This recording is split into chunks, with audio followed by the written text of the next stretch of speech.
Okay. For this problem, it is c to the fourth minus 5 c squared minus 36 equals 0, just like this. C to the fourth minus 5c squared minus 36 equals 0.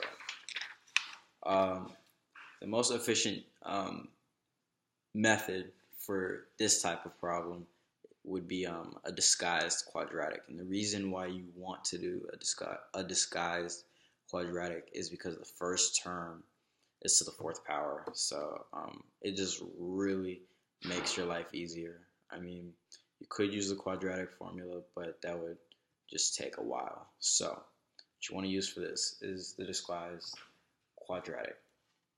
And you could just pick any variable. So for me, I'll pick A. I'll put it off to the side. And you look at your C's. So you have c to the fourth and you have c squared.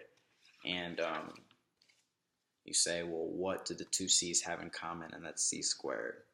They both have c squared in common. So we're just going to put it to the side and circle it. So from now on, we're going to write A wherever we see a c squared.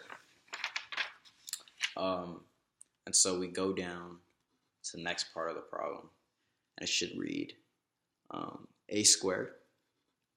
Since the first term is c to the fourth, there's still 2 left over. So a squared minus just 5a, because we've taken care of that c squared, minus 36 equals 0. And now all you really want to do is factor. So you ask yourself, from negative 36, what 2 terms of negative 36 can give you negative 5?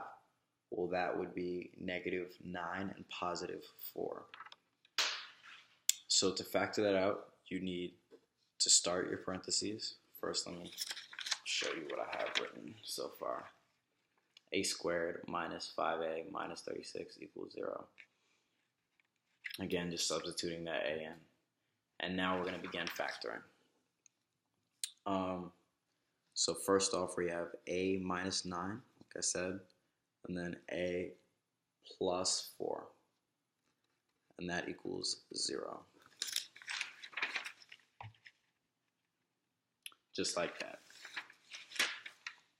So now what you're going to do is just put the 2 off to the side, and it's kind of like what we were doing earlier, where we're just solving for a, just like this. So the first one in the parentheses is a minus 9, so a minus 9 equals 0. Just add 9 to both sides, and you get a equals 9. So I'm circling it for right now, but we're not finished at all. Same thing on the other side, a minus 4, you subtract 4 from both sides. You get a equals negative 4. Again, I'm going to circle it, but we're still not finished. So what we have here is the values for a. But we still need to substitute back in that c squared in the beginning of the problem. Because we're not looking for a, we're looking for c squared. But c squared is equal to a, so we can substitute that back in. So c squared equals 9. That's going to be one of them. I'm just going to draw like a line dividing the 2. And then c squared equals negative 4 is the other one you want to have. So both sides are squared. What you need to do to get rid of the square is square root both sides. So you square root the c squared, you square root the 9.